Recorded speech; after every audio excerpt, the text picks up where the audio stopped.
मेथीपासून बनवलेली ही रेमेडी आठवड्यामधून फक्त 2 वेळा केसांवरती लावायला सुरुवात करा आणि त्यानंतर अवघ्या 1 महिन्यामध्येच तुमचे केस खूप जास्त लांब आणि दाट होण्यासाठी सुरुवात होईल आणि त्यानंतर तुम्हाला कोणत्याही प्रकारचं तेल किंवा मग कोणताही महागडा प्रोडक्ट वापरण्याची अजिबात गरज लागणार नाही।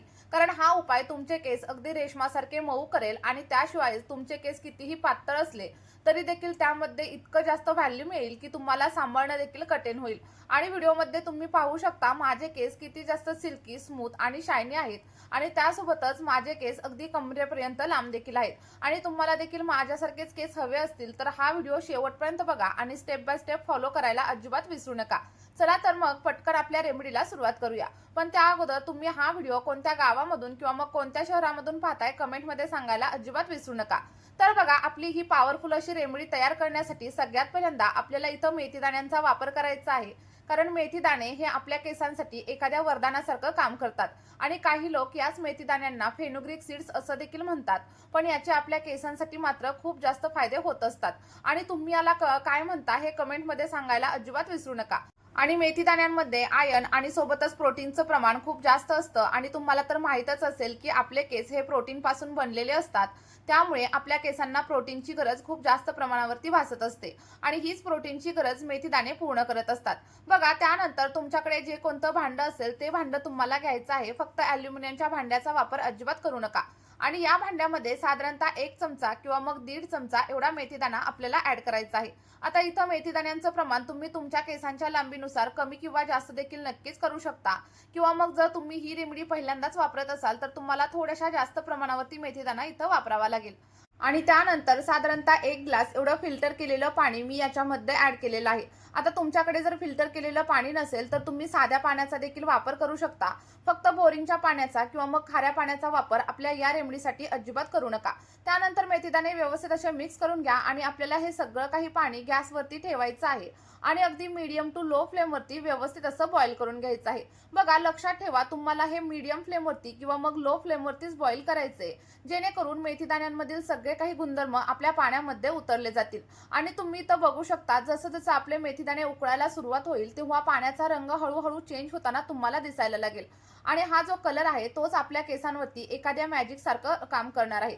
यामुळे आपले केस खूप जास्त प्रमाणात लांब होण्यासाठी आणि दाट होण्यासाठी देखील हेल्प होणार आहे।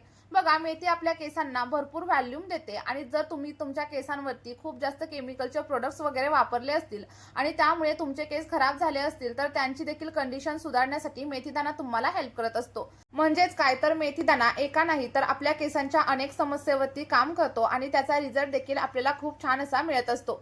जर तुम्हाला कोंड्याची वगैरे समस्या असेल तर तुम्ही मेथीदाण्यांचा पॅक बनवून केसांवरती वापरायला सुरुवात करा। त्यानंतर तुमच्या केसांमधील कोंडा पूर्णपणे कमी झालेला तुम्हाला जाणवायला लागेल। बघा मेथीदाणा अगदी 2 ते 3 मिनिटं व्यवस्थित उकळवून झाल्याच्या नंतर आपल्याला इथं लवंगांचा देखील वापर करायचा आहे आणि लवंगा तुम्हाला तुमच्या स्वयंपाकघरामध्ये अगदी सहज मिळतील कारण आपण याचा वापर आपल्या मसाल्यामध्ये किंवा मग भाज्यांमध्ये देखील करत असतो। आणि बघा बरेच लोक केस गळतीमुळे आणि सोबतच कोंड्यामुळे त्रस्त झालेले असतात आणि केस विंचरताना अगदी मूठभर केस त्यांच्या हातामध्ये येत असतात। पण तुम्ही जर एकदा मी सांगितलेलं हे टोनर किंवा मग हा शॅम्पू केसांवरती अप्लाय करायला सुरुवात केली तर तुमच्या सगळ्या काही समस्या हळूहळू कमी होणार आहेत।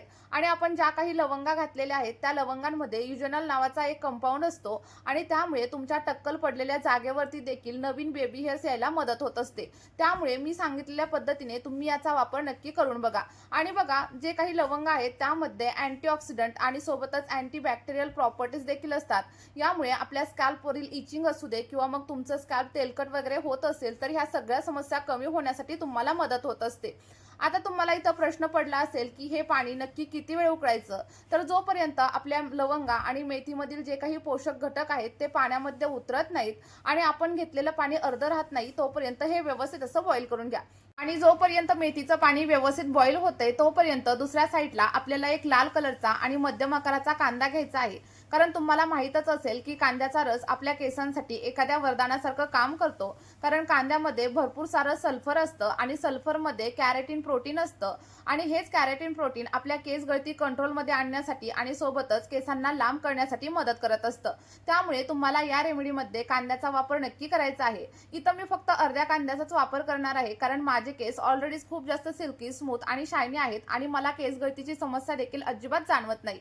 पण जर तुम्ही ही रेमेडी पहिल्यांदाच वापरत असाल तर तुम्हाला एका कांद्याचा वापर करायचा आहे, जेणेकरून या रेमेडीचा रिझल्ट तुम्हाला खूप छान असा मिळणार आहे. बघा, कांद्यामध्ये अँटीऑक्सिडंट देखील असतात आणि सोबतच असे काही गुणधर्म असतात ज्यामुळे तुमच्या स्कॅल्पमधील कोंडा कमी होतो. जर तुमच्या स्कॅल्पमध्ये कोणत्याही प्रकारचं इन्फेक्शन झालं असेल तर ते देखील हळूहळू कमी होण्यासाठी मदत होत असते.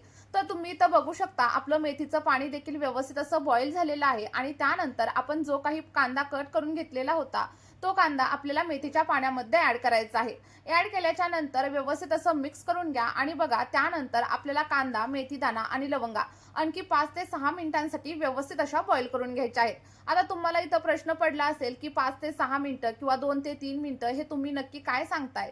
तर बघा, साधारणतः संपूर्ण सिरम तयार होण्यासाठी तुम्हाला 10 ते 12 मिनिटांचा टाइम लागतो आणि अगदी 10 ते 12 मिनिटांमध्ये तुमचं सगळं काही सिरम पूर्णपणे रेडी होतं. म्हणजेच काय, तर आपल्या पाण्याचा कलर जेव्हा पूर्णपणे चेंज होईल आणि तुम्ही घेतलेलं पाणी थोड्याफार प्रमाणावरती कमी होईल, तेव्हा समजायचं की आपलं सिरम इथं पूर्णपणे रेडी झालंय आणि आपले जे काही घटक आहेत, म्हणजे ज्या काही मेथीदाणा आहे, लवंग आहेत आणि कांदा आहे, त्यामधील सगळे काही पोषक घटक आपल्या पाण्यामध्ये उतरलेले आहेत. आता तुम्ही इथं बघू शकता, आपल्या सिरमचा कलर किती जास्त डार्क झालाय आणि जेव्हा तुम्हाला वाटेल की तुमच्या सिरमचा कलर डार्क झालेला आहे, तेव्हा तुम्हाला गॅसची फ्लेम पूर्णपणे बंद करायची आहे आणि त्यानंतर आपलं सगळं काही सिरम थंड होण्यासाठी ठेवून द्यायचं आहे. बघा, जर तुम्हाला थंड करायचं नसेल तर तुम्ही गरम असताना देखील सगळं काही सिरम गाळून घेऊ शकता. पण गरम असताना हे सिरम केसांवरती कधीच अप्लाय करू नका, कारण जेव्हा गरम गोष्टींचा वापर आपण केसांवरती करत असतो तेव्हा आपले केस आणखी जास्त प्रमाणावरती ड्राय होऊ शकतात आणि फ्रीझी देखील होऊ शकतात. तर तुम्ही इथं बघू शकता, सिरम थोडंसं गरम असतानाच मी व्यवस्थित असं गाळून घेतलेलं आहे. आता गाळण्यासाठी तुम्ही माझ्यासारखं एखाद्या गाळणीचा वापर करू शकता किंवा मग कॉटनच्या कापडाचा देखील वापर नक्कीच करू शकता. आणि वरती जे काही मेथीदाणे, कांदा आणि लवंगा शिल्लक राहिलेत त्या फेकून वगैरे देऊ नका. तर त्यामध्ये ॲलोवेरा जेल किंवा मग थोडंसं दही ऍड करा आणि त्याचा पॅक बनवून तुम्ही केसांवरती नक्कीच अप्लाय करू शकता. आणि बघा, जे काही आपलं सिरम इथं रेडी झाले ते अप्लाय करण्याच्या 2 वेगवेगळ्या पद्धती आजच्या या व्हिडिओमध्ये मी तुम्हाला सांगणार आहे. तुम्हाला जी कोणती पद्धत सोपी वाटेल तिचा वापर तुम्ही नक्कीच करू शकता किंवा जर दोन्ही पद्धतींचा तुम्ही वापर केला तर तुम्हाला खूप छान असे रिझल्ट तुमच्या केसांवरती भेटणार आहेत. तर पहिल्या पद्धतीमध्ये तुम्हाला काय करायचंय, हे सिरम तुमच्या केसांवरती असंच अप्लाय करायचंय. अप्लाय करण्यासाठी एखाद्या स्प्रे बॉटलचा वगैरे वापर करा किंवा मग एखाद्या कॉटन बॉलच्या सहाय्याने देखील हे सिरम तुम्ही तुमच्या केसांवरती अप्लाय करू शकता. अप्लाय केल्याच्या नंतर तुम्हाला 2 ते 3 मिनिटं अगदी हलक्या हाताने केसांवरती मसाज करायचा आहे आणि कमीत कमी 2 तासांसाठी हे सिरम तुम्हाला केसांवरती तसंच ठेवायचंय किंवा मग तुम्ही रात्री देखील लावू शकता आणि दुसऱ्या दिवशी सकाळी देखील हेअर वॉश नक्कीच करू शकता. आणि जर तुमच्याकडे स्प्रे बॉटल नसेल किंवा मग तुम्हाला कॉटन बॉलच्या सहाय्याने अप्लाय करायचं नसेल तर मी दाखवल्याप्रमाणे एखाद्या ड्रॉपरच्या सहाय्याने देखील सगळं काही सिरम तुम्ही तुमच्या केसांवरती नक्कीच अप्लाय करू शकता. बघा, ही झाली आपली सिरम वापरण्याची पहिली पद्धत. आता मी तुम्हाला दुसरी पद्धत सांगते. तर दुसऱ्या पद्धतीमध्ये तुम्हाला काय करायचंय की या सिरम मध्ये तुमच्या आवडीचा कोणताही शॅम्पू घ्या आणि तो ऍड करा. मी असं सांगणार नाही की मी जो दाखवलाय तो शॅम्पू तुम्ही यूज करा. तुमच्या केसांना जो कोणता शॅम्पू सूट होत असेल तो तुम्ही इथं वापरू शकता. आणि बघा, शॅम्पू ऍड केल्याच्या नंतर व्यवस्थित मिक्स करून घ्या आणि मिक्स झाल्याच्या नंतर आठवड्यातून फक्त 2 वेळा तुम्हाला या शॅम्पूने हेअर वॉश करायचा आहे. मी सांगितलं, सिरम आणि शॅम्पू दोन्ही गोष्टी जर तुम्ही सोबत वापरायला सुरुवात केली तर अगदी एका महिन्यामध्येच तुमचा कितीही हेअरफॉल होत असू दे, सगळा काही हेअरफॉल पूर्णपणे बंद होण्यासाठी मदत होईल. आणि बघा, मी सांगितलेल्या रेमेडी सोबतच तुम्हाला तुमच्या खाण्यापिण्यावरती देखील लक्ष द्यायचंय आणि त्यासोबतच तुम्हाला भरपूर प्रमाणात पाणी देखील प्यायचं आहे. बघा, मी सांगितलेल्या सगळ्या काही टिप्स जर तुम्ही फॉलो केल्या आणि आपल्या या रेमेडीचा वापर करायला सुरुवात केली तर अगदी एका महिन्यामध्येच तुम्हाला तुमच्या केसांवरती अप्रतिम असे रिझल्ट पाहायला मिळणार आहेत. बघा, चला तर मग नक्की तुम्ही ही रेमेडी ट्राय करून बघा आणि तुम्हाला जे काही रिझल्ट भेटतील ते कमेंटमध्ये माझ्यासोबत शेअर करायला मात्र अजिबात विसरू नका, कारण तुमच्या रिझल्टमुळे इतर लोकांना देखील खूप जास्त प्रमाणावरती फायदा होत असतो. आणि जर तुम्हाला या रेमेडीचा फायदा झाला तर तुम्ही ही रेमेडी तुमच्या मित्रपरिवारासोबत देखील शेअर करायला अजिबात विसरू नका. या व्हिडिओमध्ये आपण इथेच थांबूया. भेटूया अशाच एका नवीन व्हिडिओमध्ये आणि एका नवीन अशा नैसर्गिक रेमेडी सोबत. आपला हा व्हिडिओ तुम्ही शेवटपर्यंत पाहिल्याबद्दल खूप खूप धन्यवाद. Bye bye.